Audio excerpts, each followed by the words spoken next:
Et bonjour à tous, bienvenue du coup pour ce webinaire co-animé entre Epis Énergie et Énergie Partagée sur un sujet qui va être un peu technique. En 1 heure et demie, on n'aura pas le temps d'aller dans le fond du sujet d'exploitation, mais c'est vrai qu'on a assez peu l'habitude côté Énergie Partagée d'animer des webinaires sur ce sujet-là. Donc là, c'est une bonne opportunité d'en parler. On est assez content de voir qu'il y a là 24 participants et je pense que d'autres vont nous rejoindre.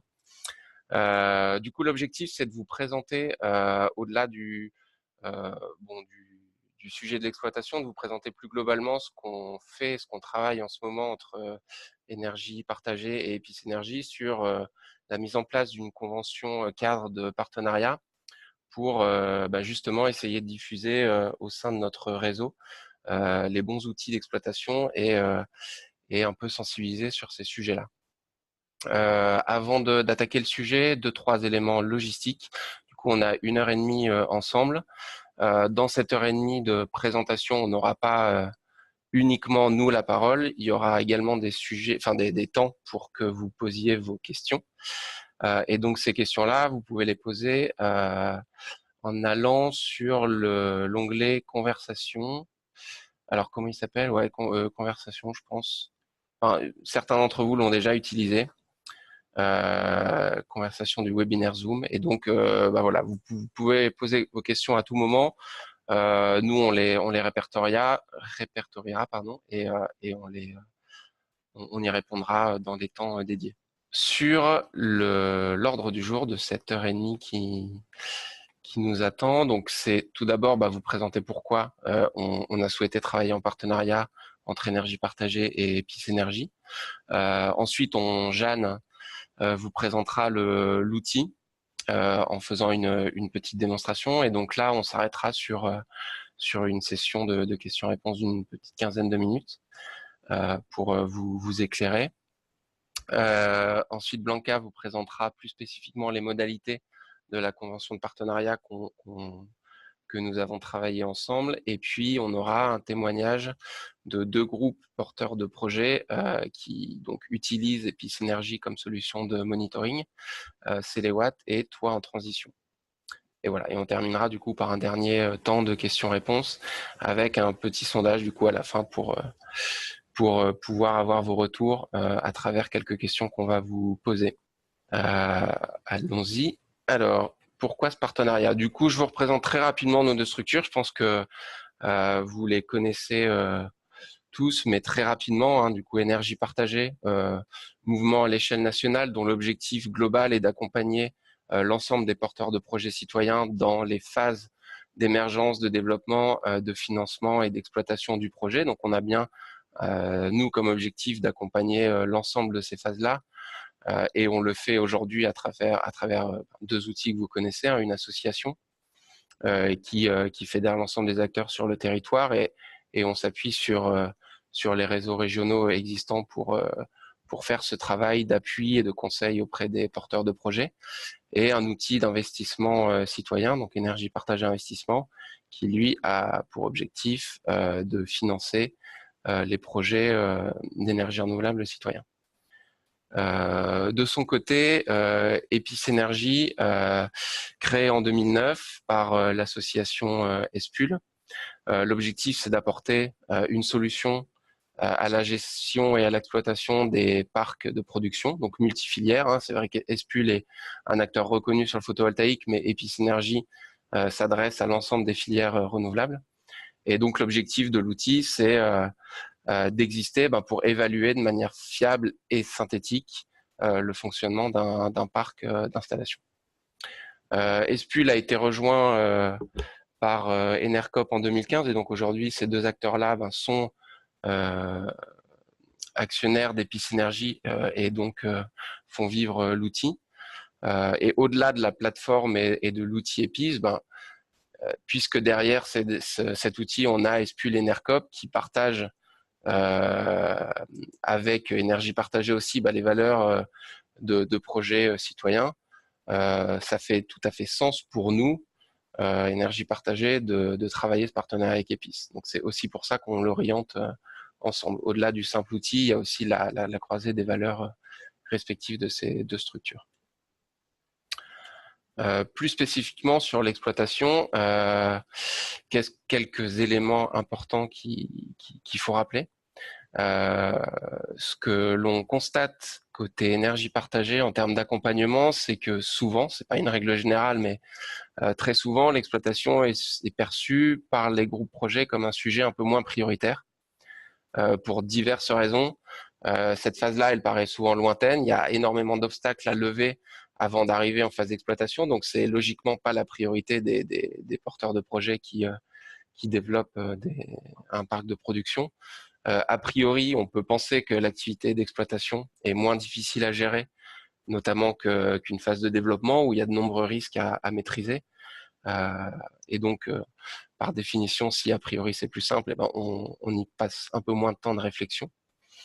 Et puis, souvent, il ne s'agit pas des mêmes personnes qui anticipent ce que va être l'exploitation. C'est souvent des personnes différentes qui la réalisent.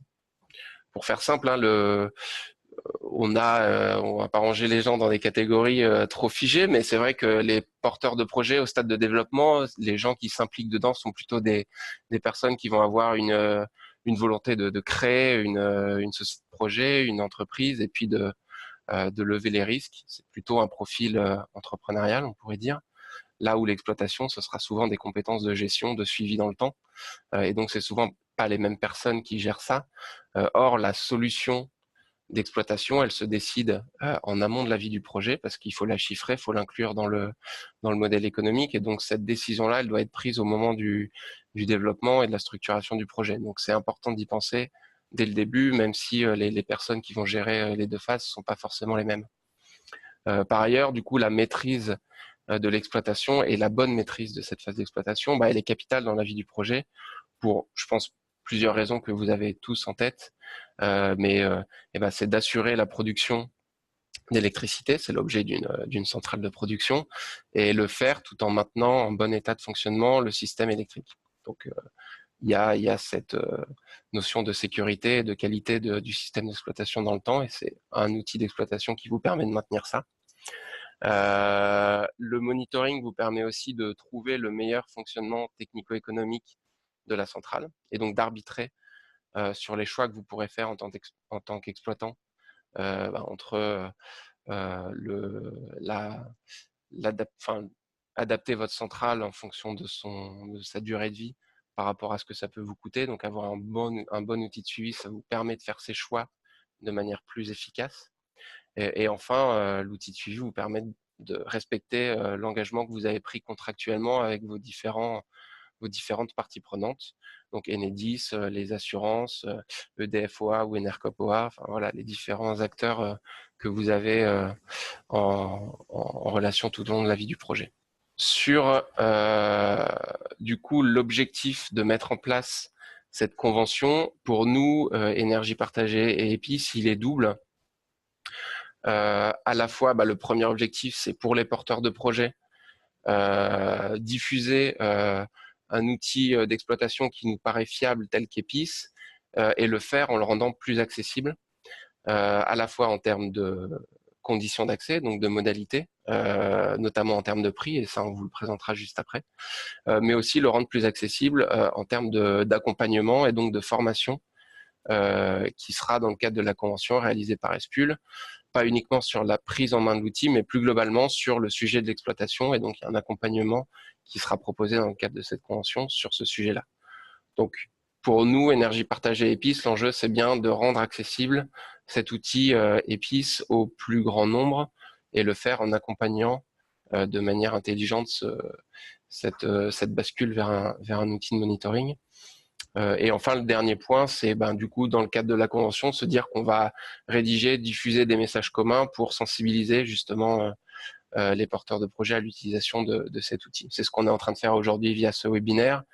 C'est ce qu'on va travailler côté énergie partagée en incluant dans nos modules de formation un module spécifique à l'exploitation.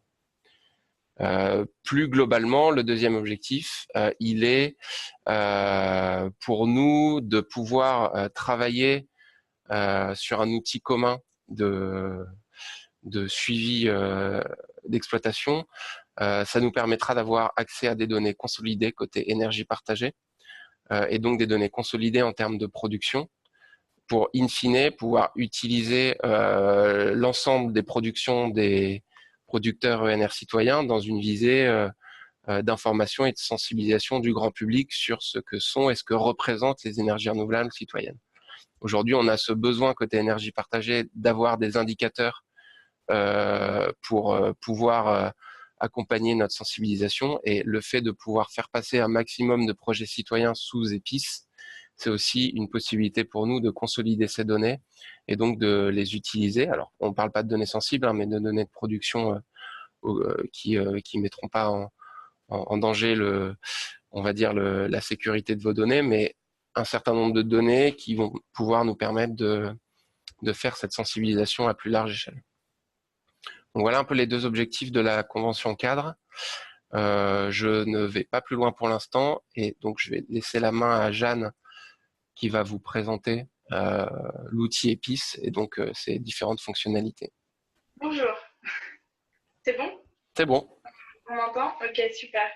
Donc, bonjour, Jeanne Dupas d'Epis Énergie. Moi, je travaille à la fois pour Epis et pour Espul. Vous avez vu, on est quand même très très proches des deux structures.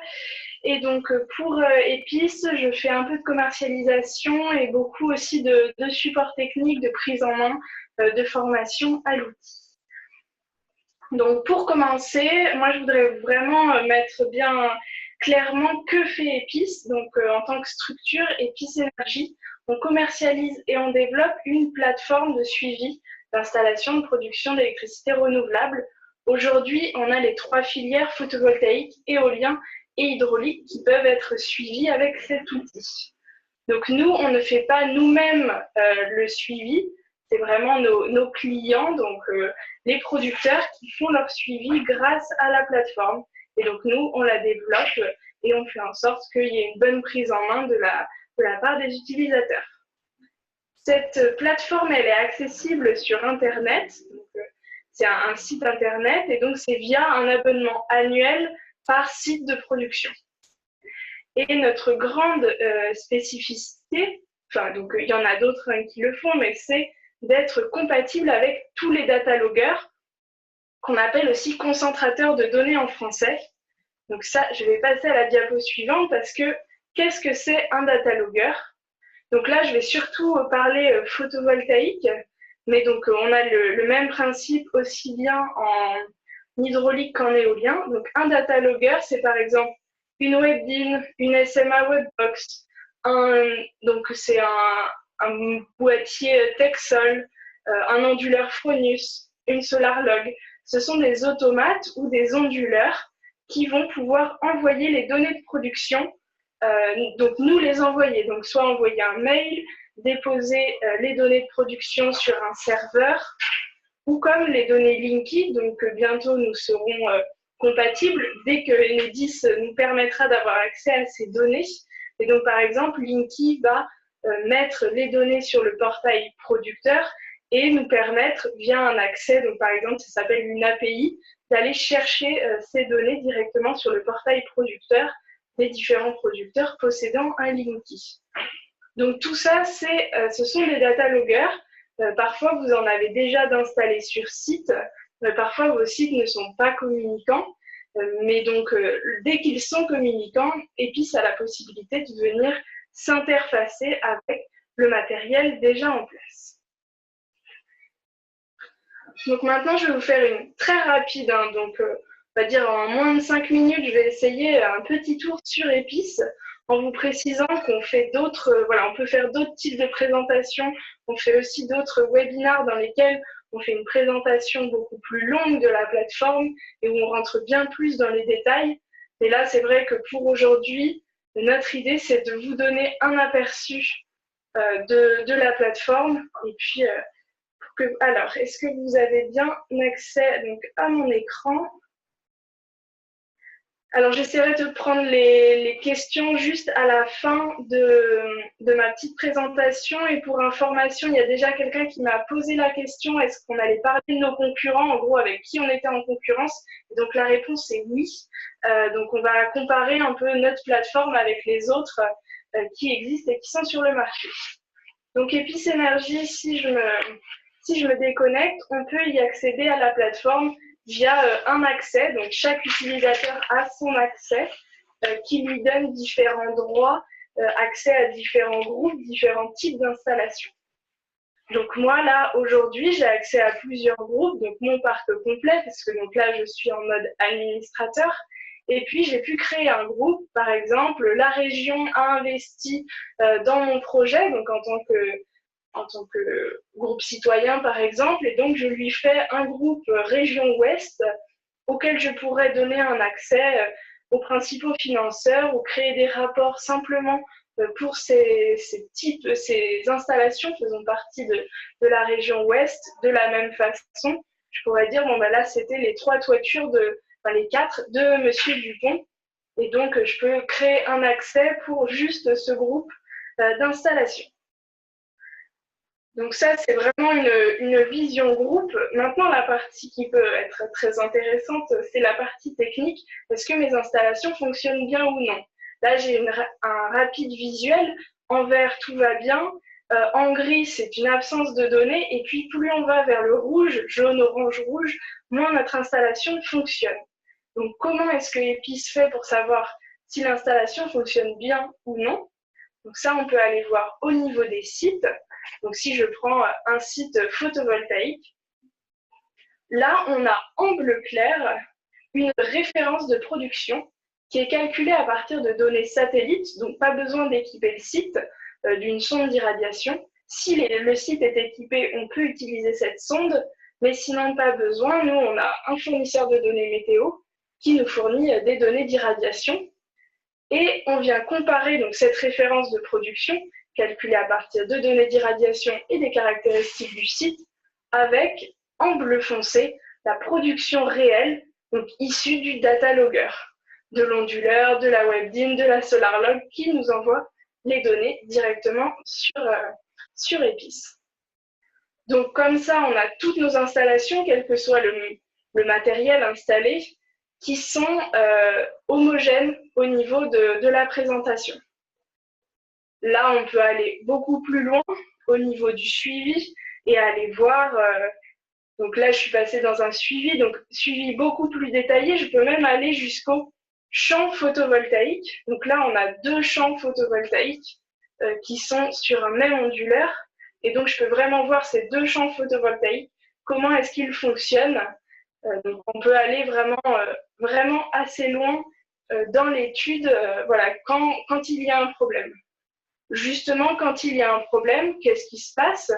Donc ça, c'est si je viens par exemple sur ce site-là, alors ça doit être le 2 ou le 3 septembre, où là, on voit qu'on a un onduleur qui n'a fonctionné qu'à moitié. Et bien, dans ce cas, vous allez recevoir un mail pour tous les utilisateurs qui l'auront choisi. Donc, tous les utilisateurs ne sont pas spammés. Enfin, voilà, s'ils ne l'ont pas choisi, hein, ce serait vu comme du spam. C'est vraiment un choix de l'utilisateur que de recevoir ces alarmes qu'on peut retrouver ici dans l'onglet alarme et pour lequel on peut aller créer des tickets qui vont se mettre dans le journal de bord. Et donc là, on a la notion pour chaque site d'un journal de bord qui nous permet de consigner les interventions, donc les interventions de maintenance, mais aussi de prévoir toutes les maintenances préventives, le nettoyage, avec un système de tickets qui peut se recréer automatiquement. Donc au niveau des sites, on a la possibilité d'avoir déjà un indicateur au-delà de mon installation, elle a bien démarré ce matin, mais est-ce qu'elle fonctionne correctement ou non? Donc ça, c'est un premier indicateur. Ensuite, on peut aller très loin dans l'étude au niveau suivi des données qui sont reçues. Est-ce que j'ai des surtensions? Est-ce que j'ai un courant trop faible? On peut vraiment tout voir dès que l'onduleur nous envoie suffisamment de données. Et puis, on peut donc consigner toutes ces informations dans un journal de bord. On a aussi la possibilité d'avoir des contacts qui vont être associés à chaque site. Donc ça qui permet, par exemple, d'avoir un référent par site lorsque dans un groupe citoyen, vous vous êtes répartis les sites en fonction de votre proximité géographique et puis d'avoir accès aux coordonnées du mainteneur associé à ce site lorsqu'il y en a qui sont différents. Donc là, voilà, au niveau du site, très rapidement. Et puis ensuite, au niveau du groupe, donc par groupe, on va avoir la possibilité d'éditer des rapports. Donc simplement sur un clic, on va venir générer des rapports mensuels, annuels, des extractions, des journaux de bord. Et on a aussi la possibilité d'envoyer automatiquement ces rapports à des financiers, par exemple, ou aux sociétaires, à la banque, ou même aux propriétaires d'un site qui pourraient souhaiter avoir des petites informations tous les mois. On a la possibilité aussi de générer les factures. Donc ça, c'est les factures d'électricité. Donc par exemple, lorsqu'on paye à EDF obligation d'achat ou à Enercop, lorsqu'on vend, pardon, c'est pas lorsqu'on paye, c'est lorsqu'on vend son électricité. Donc à ces deux acheteurs, on peut émettre directement la facture depuis EPIS. Et donc, elle va venir se créer automatiquement en fonction des périodes de facturation fixées plus ou moins par la loi lorsque c'est à la date anniversaire. La possibilité aussi de générer les redevances. Donc, les redevances, nous, ce qu'on appelle redevances, c'est tout ce qui est loyer pour les propriétaires de toiture. Donc, ça, voilà, on crée nos propres paramètres et puis ça permet d'avoir le loyer qui se génère automatiquement avec les bons montants en fonction de ce qu'on a décidé. On a une vision journal de bord, donc ça au niveau du groupe, qui permet de savoir pour mon groupe qu'est-ce que j'ai à faire, qu'est-ce que j'ai en cours, qu'est-ce que j'ai encore à traiter. Donc là, c'est mes petits états de tickets. Et puis, on a une vision plus communication avec un kiosque. Donc là, je viens copier-coller ce kiosque dans n'importe quel navigateur connecté à Internet. Et j'ai un petit diaporama sur ma production qui vient. Donc là, il est très rapide parce que je le mets très rapide, mais c'est très paramétrable. Donc au niveau des couleurs, là, c'est tout aux couleurs d'épices. Vous pouvez le mettre à vos couleurs.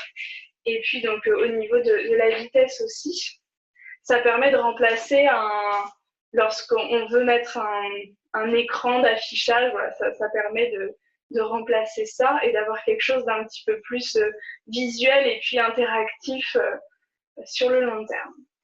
Et enfin, et je finirai là-dessus, sur la partie extraction, donc ça c'est la possibilité de sortir toute la base de données épices, de la sortir rapidement dans un tableau, voilà, qui permet d'avoir rapidement toutes les infos que vous avez rentrées. Comme elles sont là, on laisse la possibilité de les extraire facilement, puis de les exporter en Excel si on le souhaite. Donc ça, c'était une présentation très rapide. Je regarde juste, parce que je vois qu'il y a des questions. Alors, j'ai une première question de Monsieur Desruelles, je suppose, ou Madame, désolée. Alors, que veut dire site communicant? C'est-à-dire que c'est un site qui va envoyer des données, on va dire, sur Internet. Donc, lorsque vous avez accès avec votre site, lorsque vous avez accès aux données de production du site sur une plateforme Internet. Donc, par exemple, il vous envoie un mail ou vous avez accès sur la plateforme Onduleur. Voilà, des choses comme ça. J'ai une question de Jérôme Lelon. Donc, comment est-ce qu'on crée une référence de production sur une centrale hydro? Et la deuxième question, est-ce qu'on peut recevoir un texto à la place d'un mail? Alors, c'est vrai que je n'ai pas montré pour les deux autres filières, mais donc pour l'hydraulique, donc hydro ici, aujourd'hui on n'a pas de référence de production. Aujourd'hui on fait simplement, c'est vrai, une remontée de production simple, puisque chaque centrale hydraulique a généralement un outil très spécifique permettant de faire du contrôle commande, ouvrir les vannes, fermer les vannes. Je la fais très rapide, je connais pas très bien l'hydroélectricité. Et donc voilà, nous on estime plutôt que les personnes vont utiliser les outils de communication, de reporting, de facturation, que réellement un outil de suivi très précis. ça leur permet de voir s'il y a un souci ou non en vue du jour d'avant. Et pour l'éolien, donc on va utiliser des données de vent, globalement, pour refaire cette référence. Et donc, juste au sujet des textos, donc aujourd'hui, non, toutes les alarmes sont reçues par mail uniquement. C'est quelque chose auquel on réfléchit, mais finalement, c'est plus une question pour nous économique que réellement technique. Envoyer un texto, ce serait la question, qui paye le texto qu'on envoie à chaque fois? Et ça, on n'y a pas encore répondu. Et finalement, on n'a pas tant de demandes que ça d'avoir des textos à la place des mails, puisque beaucoup de personnes aujourd'hui ont des smartphones avec la possibilité d'avoir le mail directement reçu sur le téléphone. Oui, Jeanne, je te mets une nouvelle question qui nous vient de Philippe Mantet du groupe Enersatif à Paris, qui demande s'il existe une liste d'onduleurs compatibles avec Épice. Alors, oui, cette liste existe, la liste donc, de tout le matériel avec lequel nous sommes compatibles existe, et donc on peut la fournir sans problème. Et sur notre site internet, donc hop, que je vous montre là et je vais vous copier-coller, on a aussi une liste des compatibilités matérielles avec lesquels nous sommes d'ores et déjà compatibles, en sachant que si nous ne sommes pas compatibles aujourd'hui, il faut toujours nous questionner parce que on développe au fur et à mesure que des clients arrivent avec du nouveau matériel, des nouvelles passerelles. On a donc de connexion entre le nouveau matériel qui est communicant, qui envoie des données quelque part sur Internet, et puis nous, comment est-ce qu'on peut aller les chercher? Je vais repasser sur ma présentation. Je repasse donc là sur la partie, donc il existe d'autres solutions d'exploitation, des centrales de production d'électricité renouvelable, et donc nous, ça nous paraissait important de présenter un petit peu leurs différences. Donc, sauf erreur de ma part, mais vous aurez accès au support, donc vous pourrez regarder ça plus précisément.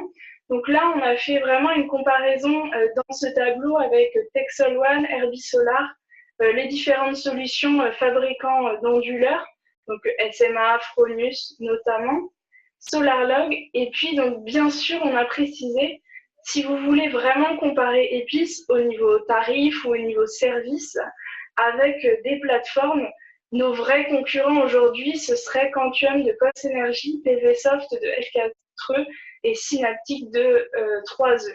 Et puis Météo Control.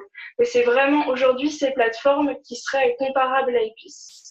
Et donc pourquoi? Donc, dans un premier temps, on peut voir qu'on est donc la seule parmi ces différentes plateformes à faire plusieurs filières. Donc on voit que toutes ne vont pas proposer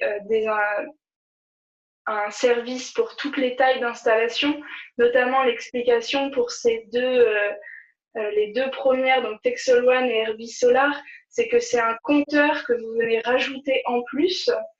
Donc c'est juste finalement, vous venez juste monitorer, donc regarder, suivre au niveau du compteur.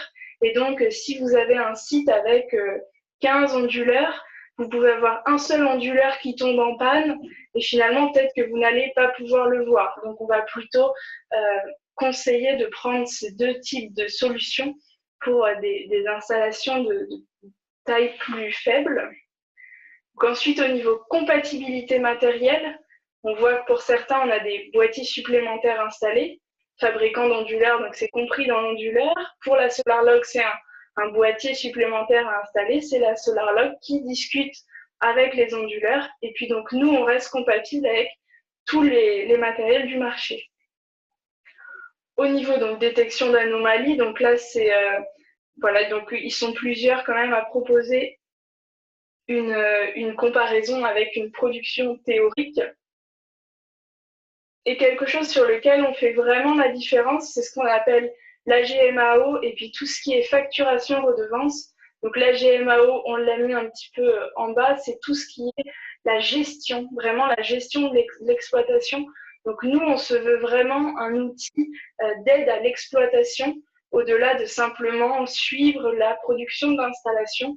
Donc, c'est toutes ces fonctionnalités de rapport, de communication via le kiosque, de facturation, de redevance, et bien sûr le journal de bord. Donc, c'est vraiment ça qui fait notre différence par rapport aux 4 autres plateformes de suivi. Alors, je vois que j'ai des questions.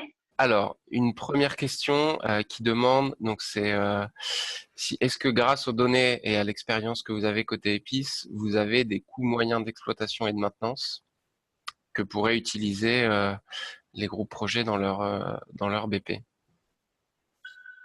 Alors non. Alors nous, on va dire nous, on va pas chercher dans les journaux de bord de nos clients est-ce qu'ils ont mis des indices de coût, voilà, d'exploitation, de maintenance. Après nous, on anime un club d'utilisateurs et vraiment notre but c'est que les utilisateurs d'épices puissent entre eux aussi échanger ce genre d'informations. Ben voilà, nous on est 4 pour gérer l'exploitation de 200 sites. Bon ben voilà, moi je suis tout seul à temps plein pour gérer l'exploitation de 2 sites. J'utilise tel mainteneur, et ça me coûte tant. Ben, toutes ces informations pour nous, ça pourrait vraiment être dans le cadre du club d'utilisateurs que ce serait discuté. Ok, je continue, je prends dans l'ordre des questions qui nous sont arrivées. Alors, je lis. Notre WebDIN a été mise en service 2 mois après le démarrage de la centrale. Donc, Epice n'a pas pu récupérer les données. Est-ce que c'est possible de le faire manuellement, de réintégrer les données manquantes? Donc là, on va dire si jamais les données sont quelque part, les données de production existent, c'est-à-dire qu'elles ont été récupérées sur un serveur, sur une clé USB, nous, on va potentiellement, hein, si on sait les interpréter, on va pouvoir les réintégrer à la plateforme pour avoir tout l'historique.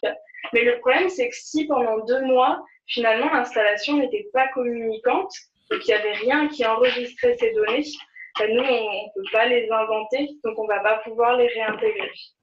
Sur la question suivante, bon, on l'a évoqué au début, donc les actionnaires d'Epice sont Espul et Enercop. Je sais pas si, ouais, peut-être donner je l'ai pas en tête C'est 70-30, 70 SPUL et 30% Enercop. Est-ce que vous avez une approche logicielle libre d'Epice? Alors là, j'avoue. Il faut peut-être préciser la question. Alors, pour peut-être quelque chose qui pourrait permettre d'y répondre, on met à disposition une API de notre propre logiciel. Donc, c'est la possibilité d'aller récupérer les données de production qui sont récupérées par Epice, analysées et homogénéisées par Epice. On peut ensuite venir piocher dans ces données-là pour les mettre sur son propre site internet. Donc, par exemple, si on a développé son propre site internet, j'en sais rien, de GMAO, et puis qu'on souhaite faire un lien avec Epice, donc on a la possibilité d'utiliser cette API. Je ne sais pas exactement si ça répond à la question. J'avoue que je ne pourrais pas aller beaucoup plus loin. Ouais, bah, je laisse Raphaël nous repréciser s'il a besoin d'informations complémentaires. GMAO, qu'est-ce que c'est? Alors, GMAO, du coup, c'est là que c'était écrit la gestion de la maintenance assistée par ordinateur. Donc là, je pense que c'est tout ce qui est journal de bord, gestion des intervenants, des interventions via directement un outil, donc sans passer par les mails, sans faire des copier-coller dans des fichiers Excel, finalement, que tout soit géré avec un même outil. Alors, j'ai d'autres questions qui nous viennent par l'onglet QR. Ah, il y en a peut-être une dernière là. Est-ce qu'il est possible d'affiner les différents types d'alarmes pour adapter l'intervention? Alors là, c'est vrai que c'est une question très technique. Donc c'est Monsieur Bagro avec qui donc de Céléwatt qui est déjà utilisateur de l'outil Epice. Donc là, c'est la question d'affiner les différents types d'alarmes. Il faut savoir qu'il y a différents types d'alarmes sur Epice, donc arrêt d'un onduleur ou perte d'exploitation ou absence de données, on va dire pour les résumer. Et donc il y a la possibilité de gérer les seuils d'alarme pour les pertes d'exploitation. Donc, éviter que, par exemple, pour une perte de 1% de production par rapport à la référence, vous ayez une alarme. Donc, ça, c'est possible. Et puis après, on pourra en discuter plus précisément dans un autre cadre s'il y a des questions plus précises à ce sujet.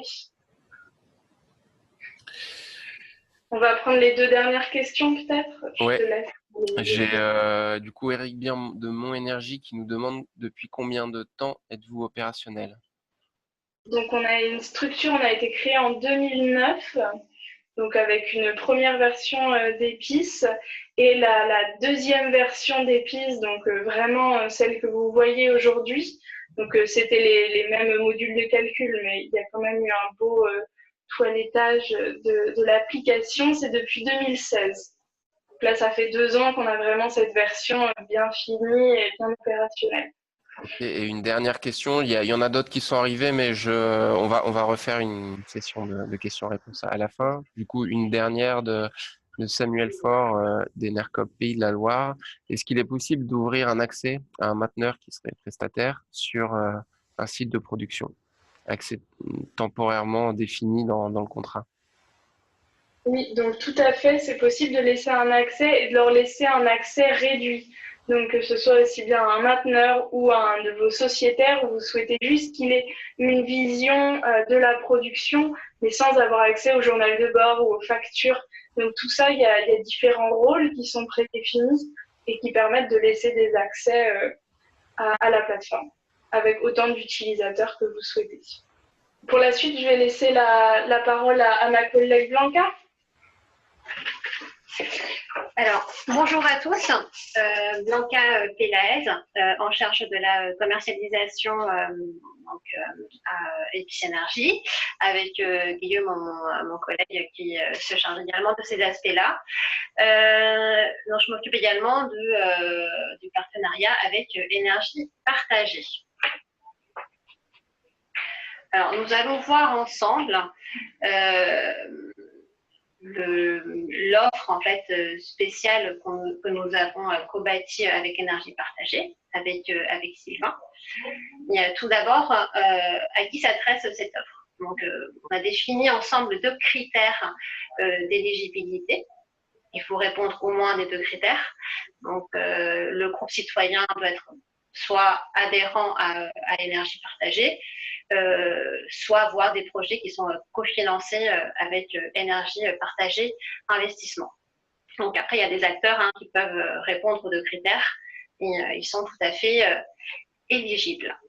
En quoi l'offre que nous avons conçue avec Énergie Partagée est spécifique au groupe citoyen?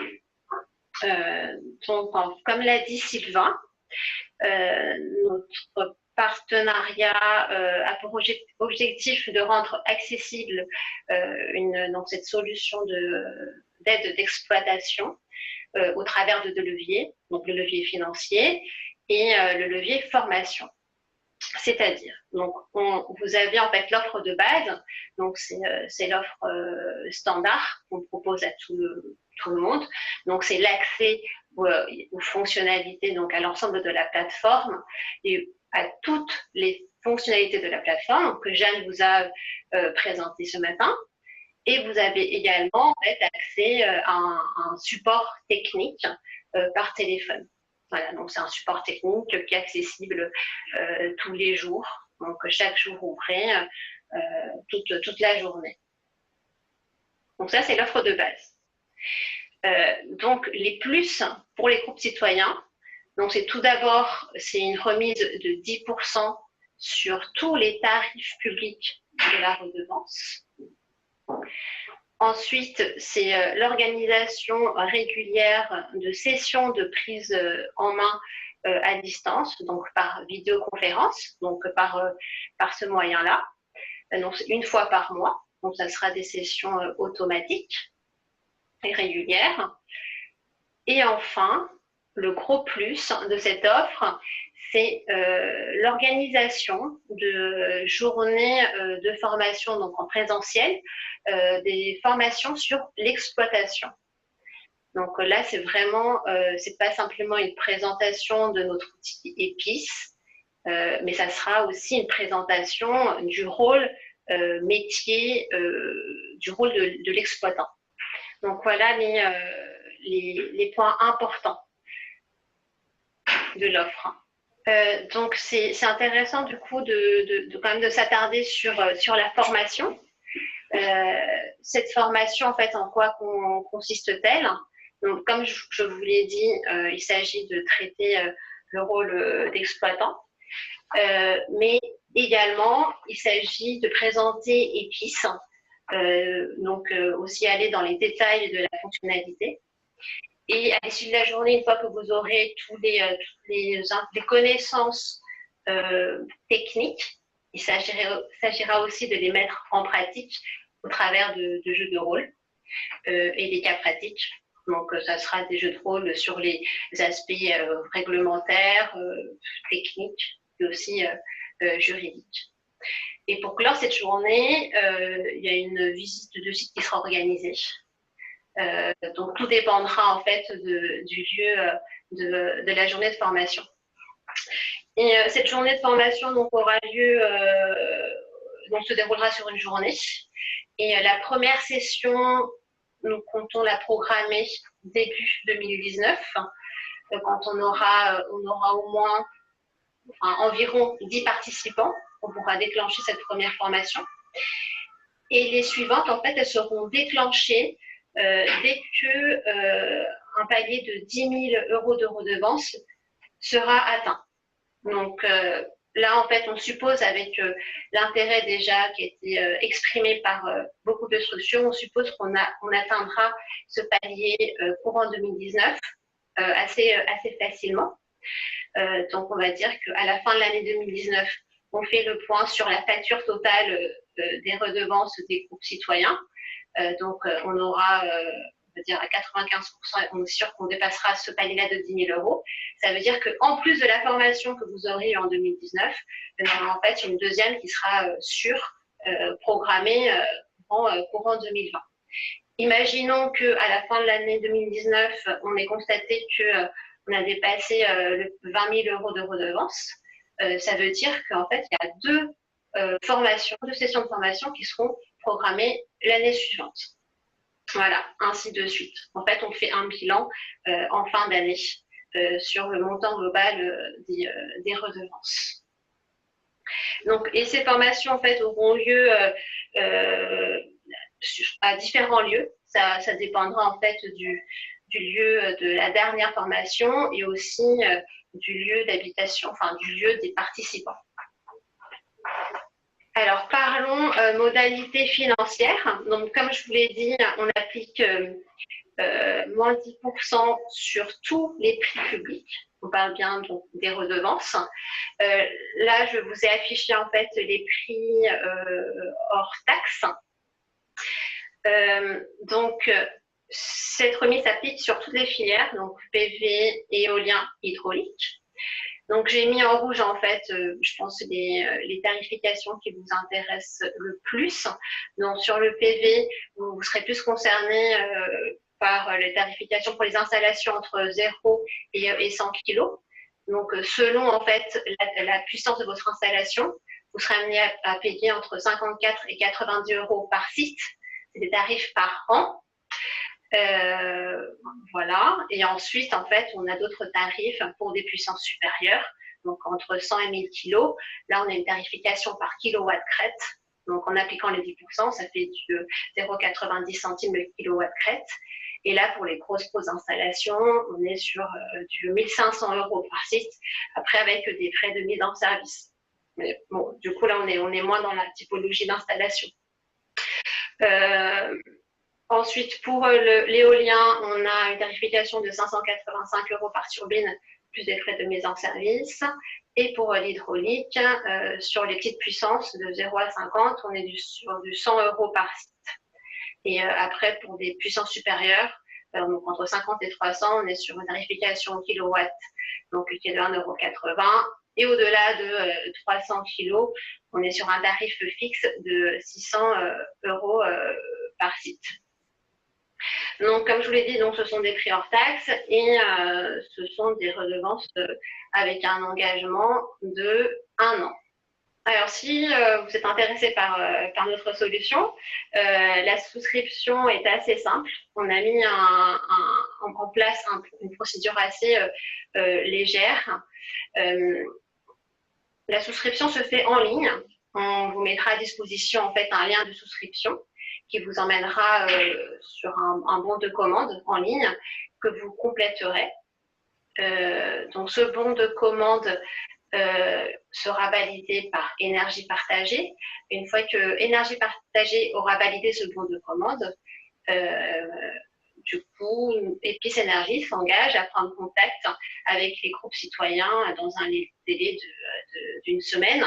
Donc, la prise de contact, c'est pour éventuellement faire des préconisations en termes de matériel d'activation. Est-ce que c'est nécessaire ou pas? Parce qu'on peut directement s'interphaser avec votre matériel en place. Voilà, est-ce qu'il y a besoin de faire des configurations spécifiques? Et donc, c'est vraiment d'aide à l'intégration des premiers sites sur la plateforme. Et pour la suite, pour l'activation en fait des sites suivants, c'est vous qui êtes maître en fait de l'activation. Vous avez complètement la main dessus. C'est vous qui activez directement les futurs sites directement sur la plateforme Épices. Quelques points importants de la facturation. Donc celle-ci, elle débute à partir donc du jour d'activation du premier site sur Épices.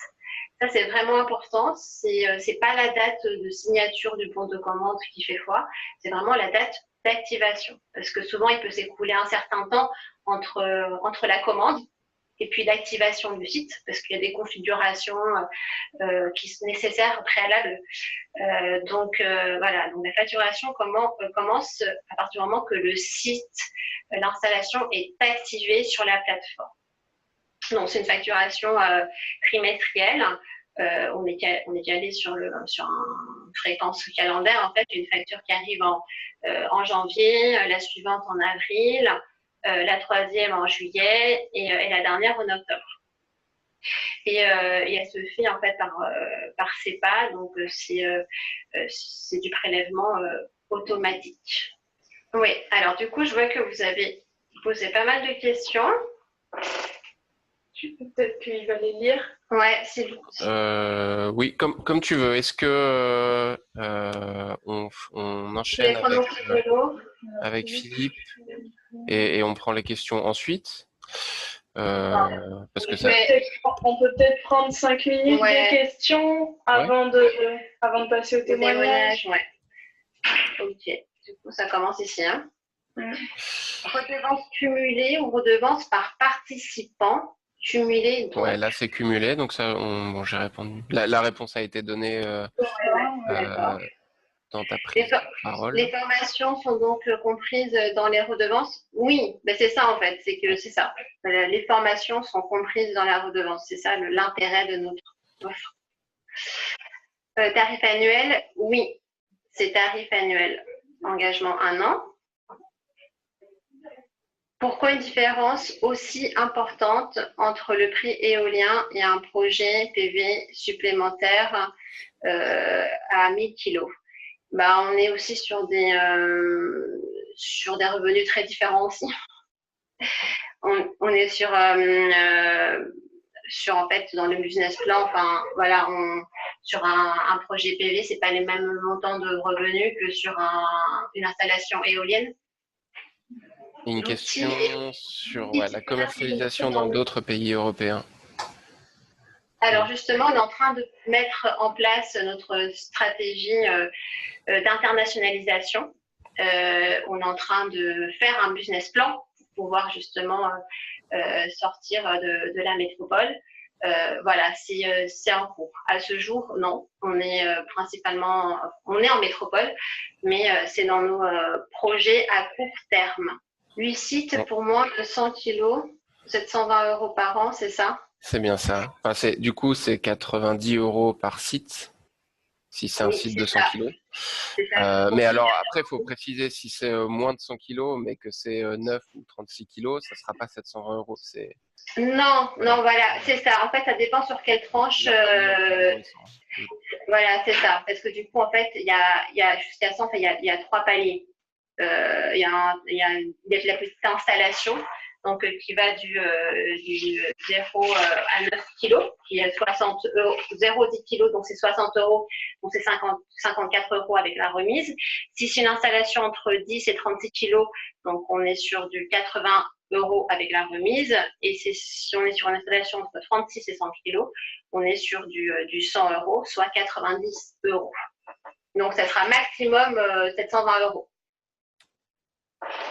Je me permets juste de répondre, de reprendre au niveau de l'éolien. Donc l'éolien, on est je sais pas, environ à 600 euros par turbine, alors que le une turbine, on va dire, je sais pas en ce moment, c'est quoi? C'est 3 kilos minimum, les turbines en éolien, 3 mégas, pardon. Et c'est vrai que pour le photovoltaïque, on pourrait se dire qu'on est cher puisqu'on est à 1500 euros à partir de 1 mégawatt crête. Mais ce qu'il faut bien entendre, c'est que c'est à partir. Donc, que vous veniez avec une installation de 12 mégawatts crête ou de 1 mégawatt crête, vous payez 1500 euros. Donc, finalement, c'est peut-être assez cher pour un 1 mégawatt crête, mais c'est vraiment pas cher pour du 12 mégawatts crête. Voilà, après, voilà, c'est des choix stratégiques, nous, au niveau prix, qu'on a pris aussi en fonction de toutes les données qu'il y a à remonter et de ces différents points. Voilà, peut-être que ça permet d'y répondre. Alors, pour info, je peux en parler dans le projet intérêt et techno si besoin. Je pense que ça les intéressera. Merci. Il y a une question sur la COGé. Est-ce que vous allez inclure les projets de méthanisation, cogénération sur EPIS? Est-ce que c'est alors, on en a parlé. Ça peut être une évolution en fait de la plateforme, à pas court terme, parce qu'on a déjà beaucoup de choses en développement, beaucoup de projets. Pas à court terme, mais c'est pas planifié, voilà. Mais c'est en projet, oui. Je me permets de répondre sur la question suivante. Les centrales villageoises, donc c'est bien considéré comme plusieurs sites, plusieurs petits sites, et donc dans la facturation d'épices, on fonctionne bien entre petits sites. Donc si c'est un ensemble de toitures de 9 kW crête, eh ben, on multiplie ces toitures par le prix de la redevance par site de 9 kW crête. Donc c'est bien plusieurs sites. Ok. Donc, question suivante. Et pourquoi EPIS comme nom? C'est un acronyme? Non, c'est pas un acronyme. Alors, pour la petite histoire, il me semble que du coup, EPIS, avant que en fait, ce soit une société, en fait, on avait acheté pour des besoins internes, il me semble qu'on avait racheté en fait un logiciel qui s'appelle Spice, je sais pas, Spice, un logiciel existant qui s'appelait Spice, donc en anglais, qui veut dire en français épice. Et on a gardé en fait ce nom-là pour la création de notre structure. Alors, ensuite, concrètement, j'ai un onduleur Fronus.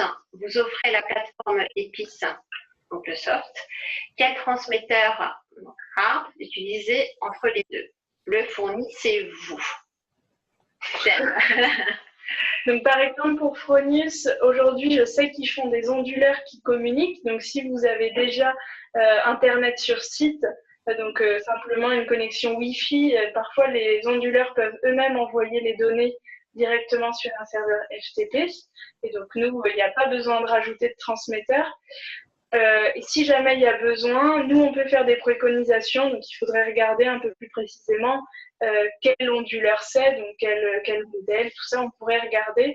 Et on peut, très exceptionnellement, on peut en fournir parfois. On a par exemple Webdin avec qui on a l'habitude de travailler, donc voilà, on peut en vendre pour leur compte, comme ça nous on peut avoir des meilleurs tarifs parce qu'on en achète plus d'un coup, mais c'est pas notre métier, c'est pas quelque chose qu'on a envie de faire. Peut-être deux questions. Ouais, on va peut-être passer à la suite. Alors, peut-on récupérer les données collectées par EPIS sous une forme libre, interopérable et qui sera facile à exploiter par la suite? Précision, si EPIS vient fermer, perdra-t-on toutes ces données précieuses? Non, ça ne sera pas perdu. En fait, je ne sais pas pour quelle raison, enfin, du coup, on pourrait peut-être arrêter vous pouvez en fait nous demander de vous fournir toutes vos données. Il faudra juste qu'on se mette d'accord sur le format, en fait, sur lequel on vous restitue ces données-là, quelle que soit la raison. Et vous-même, via le module d'extraction, vous pouvez toujours aller extraire les données et vous avez toujours accès, donc lorsque c'est via serveur FTP, au serveur où, ça peut être hébergé chez nous, ça peut être hébergé chez vous, ce serveur où sont mis les données brutes, donc les données que nous, on vient interpréter. Alors, je vous propose, on n'a pas le temps de répondre à toutes les questions, il y en a beaucoup. Je vous propose qu'on passe au témoignage. Et puis après, s'il nous reste du temps en questions-réponses, on reviendra sur ces questions. Sauf, il en reste juste une question de Jérôme. Peut-être la traiter, puis ensuite, comme ça, on laisse la parole à Philippe. Mais il y a un petit complément. Donc, sur les projets PV d'un mégawatt crête, donc le sujet dont on parlait entre la redevance pour ces projets-là et les projets éoliens, ces projets-là ont du mal à trouver un équilibre économique. Du coup, est-ce qu'il est pertinent, est-ce que c'est possible pour vous d'adapter le tarif pour les soutenir? Enfin, est-ce que c'est une réflexion que vous avez déjà eue ou, voilà. Pour l'instant, avec notre modèle économique, notre business plan, pour nous, c'est difficile de pratiquer du tarif de soutien en fait encore plus bas, étant donné qu'en fait nous en fait on a un tarif unique pour l'ensemble en fait des installations supérieures à 1 méga, ce qui fait que déjà en fait on est très compétitif d'un point de vue prix sur ces puissances là. Ok, merci. Bon. Je pense que du coup, on a fait le tour des questions. Ouais, il me semble que oui. Ok. Du coup, on va donner la parole aux utilisateurs d'épices. Ouais, donc c'est les watts. Ouais, c'est les watts. Philippe Bacréo. Ok, bon, mais écoutez, nous, c'est très simple. Je ne vais pas revenir sur l'historique du projet. C'est les watts, qui est un parc citoyen dans le Lot, à Bringues.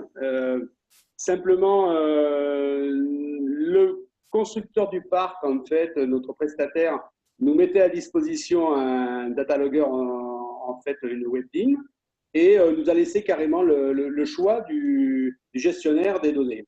Mais pour ça, en fait, parce que eux, en général, utilisaient Synoptic. Donc, c'est grâce à Quercy Énergie, l'agence locale de l'énergie du Lot, qui elle, nous avait proposé de tester un peu Épice. Et donc, compte tenu des différentes démonstrations qu'on a eues et des résultats qu'on pouvait attendre, en fait, notre choix a penché sur Épice. Ce qu'on ne regrette pas d'ailleurs, parce que en fait, je tiens également aussi par ce biais à remercier Guillaume, Jeanne et Jérémy pour l'aide qu'ils nous ont apportée au départ, parce que nous on a eu quelques soucis pour pouvoir connecter la WebDIM au système avec notre opérateur téléphonique en fait. Et donc c'est pour ça que ce que disait Jean-Louis tout à l'heure, en fait, le parc a été mis en service le 20 juin. Et on a pu connecter la WebDIM en fait à Épice seulement le 7 août. Donc toutes les données auparavant, on les a perdues. Alors Jean-Louis s'est dépatouillé un peu comme il pouvait pour essayer de les récupérer onduleur par onduleur, ce qui n'a pas été simple. Mais bon, aujourd'hui, Épice pour nous fonctionne très bien. Il y a quelques précisions à avoir par rapport au traitement des alarmes, mais ça, je pense que c'est quelque chose qui va se mettre en place tout seul. Voilà, pour moi, aujourd'hui, Céléwatt est assez convaincu, enfin, de l'aide d'Épice, quoi. Voilà. Merci Philippe. Du coup, bon, je ne sais pas si ça soulève des questions, des réactions des participants. Pour l'instant, je n'ai pas l'impression, mais n'hésitez pas du coup à poser des questions ou simplement des réactions si vous en avez. Jeanne, je ne sais pas si au final, on a prévu d'accueillir Pascal Fragnon également de Toi en Transition ou pas? Alors, il est là, je l'ai vu connecté. Est-ce qu'on peut... Il faut lui laisser la parole. Oui, bonjour Pascal. Bonjour. Et donc, juste pour tous ces projets qui souhaiteraient rentrer, on va dire, a posteriori, donc bien entendu, c'est possible et c'est avec plaisir. donc de faire bénéficier donc dès 2019 de cette convention avec énergie partagée. Donc Pascal, je te laisse la parole sur le pourquoi Épice. Donc bonjour à tous. Donc Toi en transition, c'est donc un groupe qui fait du photovoltaïque citoyen sur la métropole lyonnaise, qui a été créé. Donc l'association a été créée en 2015 avec l'appui de l'agence locale de l'énergie et du climat, qui est accessoirement l'adresse de Toi en transition, et Espul est dans les mêmes locaux. Donc je dirais il y avait une proximité géographique, mais aussi une proximité de valeur, on va dire, par rapport à la démarche globale et on va dire l'état d'esprit avec lequel tous l'énergie et la transition énergétique est envisagée. Donc après, donc Jeanne nous a fait une présentation de l'outil Épice, et il nous a paru riche et bien correspondre à nos besoins, puisqu'il y a l'aspect monitoring, mais aussi l'aspect suivi des défauts. Il y a l'aspect différents types d'accès. Donc vu que nous on a 10 installations de 9 kW sur la métropole lyonnaise, donc dans 9 communes différentes, par exemple, différencier les accès et puis utiliser la fonction kiosque pour faire de la pédagogie nous semblait par exemple très utile, parce qu'on avait envisagé un moment de mettre nos installations, c'est surtout des écoles ou maisons de la métropole, donc à un moment on avait envisagé de mettre un écran pour afficher la production locale et tout ça, et puis on s'est rendu compte que ce n'était pas une très bonne idée. Par contre, maintenant, comme l'association, il y a la dimension citoyenne et il y a la dimension pédagogique, avec la fonction kiosque, c'est très facile avec juste un lien Internet, c'est très facile de communiquer sur ce que produit l'installation. Et après, la dimension, le fait qu'on puisse faire le suivi de l'installation, des défauts, etc., avec une gestion d'accès, c'est quand même assez pratique, dans le sens où physiquement, les installations sont quand même éloignées les unes des autres, et donc il y a plusieurs bénévoles de l'association qui interviennent, et plutôt que de s'échanger des mails et des machins et des trucs, ou partager des fichiers Excel, au moins on a tout au même endroit. Et on est en cours de réflexion là sur choisir une société pour nous aider à faire la maintenance. On est convaincu aussi qu'on pourra créer un accès dédié juste à ce qu'il faut pour les gens qui font de la maintenance. Donc globalement, je dirais qu'on est satisfait des diverses fonctionnalités. Je dirais les problèmes qui nous restent à résoudre tiennent plutôt à l'aspect communication, c'est-à-dire qu'on a entre les onduleurs et Épice, les données sont transmises par un routeur qui utilise une carte SIM qui a un volume on a choisi un volume de données mensuel relativement faible, et des 10 installations, il y en a encore 2 où on a quelques petits soucis, mais bon, j'espère que ça va s'arranger dans les semaines à venir. Voilà. Merci Pascal. Il y avait eu une question, alors c'était plus pour Céléwatt, qui disait Synaptic avait été consulté, point d'interrogation, quelle proposition de prix pour une prestation équivalente? Oui, alors non, on n'a pas consulté Synaptic, simplement parce que en fait notre prestataire qui nous a installé le parc, lui utilise Synaptic déjà, et pour différents clients à lui. Et on a eu une démonstration donc chez Mecogit, pour ne pas le nommer puisque c'est l'autre installateur, et Épice. Ensuite, on a eu ceux qui utilisaient Mecogit, donc Synaptic.